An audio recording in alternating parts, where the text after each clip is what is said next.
Assalamualaikum warahmatullahi wabarakatuh. Kami dari kelompok 4. Di sini kami akan menjelaskan tentang sistem pertahanan tubuh pada manusia, yaitu untuk memenuhi tugas video pembelajaran pada kuliah pembelajaran berbasis komputer yang diampu oleh dosen Bapak Dr. Ipin Arifin MPG selaku dosen mata kuliah pembelajaran berbasis komputer. Di sini kami akan menjelaskan yang pertama, yaitu sistem pertahanan tubuh pada manusia. Nah, sistem pertahanan tubuh manusia salah satunya itu sistem pertahanan yang berperan dalam mengenal, menghancurkan serta menempelkan benda-benda asing atau sel abnormal yang berpotensi merugikan bagi tubuh. Nah, yang kemudian yaitu fungsi sistem pertahanan tubuh pada manusia. Nah, yang pertama yaitu pertahanan tubuh dari patogen invasif atau dapat masuk ke dalam sel inang, misalnya contohnya itu virus dan bakteri.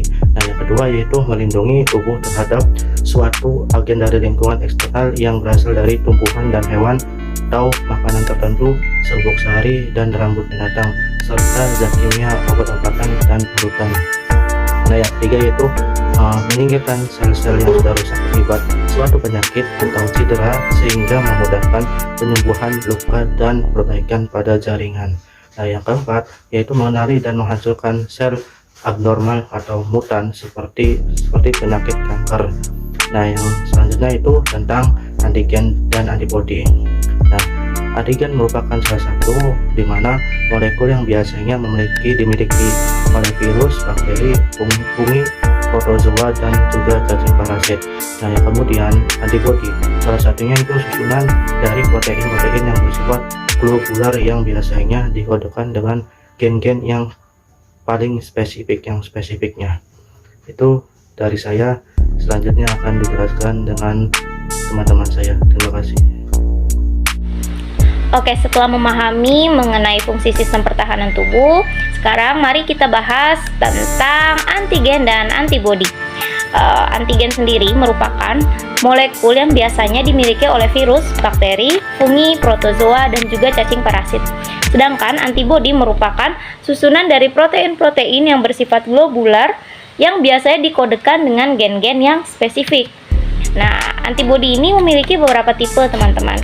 Yang pertama ada IgM atau antibodi yang dilepaskan ke aliran darah pada saat terjadi infeksi yang pertama kali, atau juga disebut dengan respon kekebalan primer.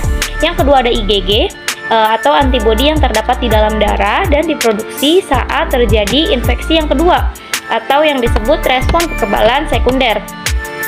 Yang ketiga ada IgA atau antibodi yang ditemukan di dalam air mata, air ludah, keringat, dan membran mukosa. Selanjutnya ada IgD atau antibodi yang ditemukan pada permukaan limfosit B sebagai reseptor dan berfungsi merangsang pembentukan antibodi oleh sel B plasma, teman-teman. Selanjutnya yang terakhir itu ada IgE atau antibodi yang ditemukan terikat pada basofil di dalam sirkulasi darah dan mastosit di dalam jaringan yang berfungsi untuk mempengaruhi sel untuk melepaskan histamin yang terlibat dalam reaksi alergi. Selanjutnya kita bahas tentang antigen nih, teman-teman. Antigen itu merupakan zat yang merangsang respon imunitas, terutama dalam menghasilkan antibodi. Nah, antigen ini terdiri atas bagian determinan antigen atau epitop, yaitu bagian antigen yang membangkitkan respon imun, dan hapten, yaitu molekul kecil yang jika sendirian tidak dapat menginduksi produksi antibodi, melainkan harus bergabung dengan karir yang bermolekul besar. Nah, antigen sendiri ini dikelilingi oleh 3 antibodi nih. Ada antibodi A yang akan berkaitan dengan epitop pada permukaan antigen. Ada antibodi B yang bereaksi dengan epitop yang berbeda pada molekul antigen besar yang sama. Lalu ada antibodi C yang bereaksi dengan epitop yang berbeda juga pada molekul antigen besar yang sama. Lanjutnya akan dibahas mengenai mekanisme pertahanan tubuh. Baik, di sini saya Saida Sukura akan melanjutkan penjelasan selanjutnya, yaitu mengenai mekanisme pertahanan tubuh. Nah, mekanisme pertahanan tubuh ini dibagi menjadi 2, yaitu mekanisme pertahanan tubuh non-spesifik dan spesifik. Jika pertahanan tubuh non spesifik, yaitu pertahanan tubuh yang tidak membedakan mikroorganisme patogen satu dengan yang lainnya, sedangkan pertahanan tubuh spesifik yaitu membedakan terhadap patogen tertentu yang masuk ke dalam tubuh. Selanjutnya di sini ada bentuk-bentuk mekanisme pertahanan tubuh non spesifik. Yang pertama ada pertahanan yang terdapat di permukaan tubuh, kemudian respon peradangan inflamasi, kemudian fagositosis dan protein antimikroba. Selanjutnya ada sel-sel yang terlibat dalam respon imunitas, yaitu ada 4. Yang pertama ada sel B atau limfosit B yang berfungsi membentuk antibodi untuk melawan antigen. Kemudian sel B berdiferensiasi menjadi sel plasma atau produksi antibodi, dan sel memori berfungsi dalam respon imunitas sekunder. Yang kedua ada sel T atau limfosit T, yaitu sel darah putih yang mengenali dan membedakan jenis antigen atau patogen spesifik. Saat pengenalan antigen, sel T berdiferensiasi menjadi sel T memori dan sel T efektor, yaitu sel T sitotoksik, sel T penolong, dan sel T supresor. Kemudian selanjutnya yang ketiga ada makrofag. Nah, makrofag ini adalah sel fagosit besar dalam jaringan, berasal dari perkembangan sel darah putih, berfungsi menelan antigen atau bakteri untuk dihancurkan secara enzimatik.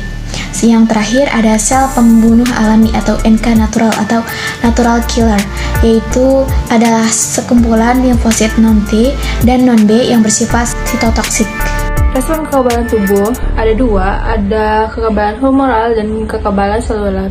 Kekebalan humoral ini adalah respon kekebalan yang melibatkan sel B dan antibodi yang beredar dalam cairan darah dan limfa.